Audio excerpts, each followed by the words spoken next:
Tere head inimesed! Septembri lõpus 26. 28. septembrini toimub Ida-Virumaal seiklusfest. See on esimene omalaadne ning tegevus toimub nii Kohtla-Nõmmel, Aidu karjääris kui ka Kiviõli seikluspargis.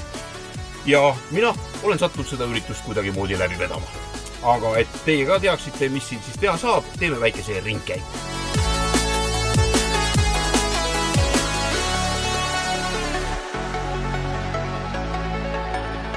Nii, milline on see aktiviteet, mida Kiviõli seikluspargis seiklusfestivali raames teha saab? Kõigepealt meie oleme juba siin valmis on ju lennukis, lendame kohale, kõigepealt tuleme kohale.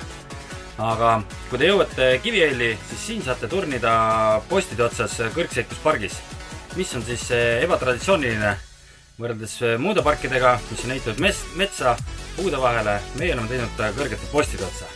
Samuti avame ka meie mõned atraktsioonid, näiteks Põlevkivi kaevandus, Tuletõrje Akadeemia liikluslinnak ja ka kõige võimsama trosslaskumise mäe otsas, mis on 600 meetrit pikk. Kukkumine on umbes 80 meetrit ning kiiruseks saavutate kuni 80 km tunnis, mis on väga võimas. Ja kogu vajaliku informatsiooni ning piletid leiab seiklusfesti kodulehe pealt seiklusfest.ee. Näeme seiklusfestil!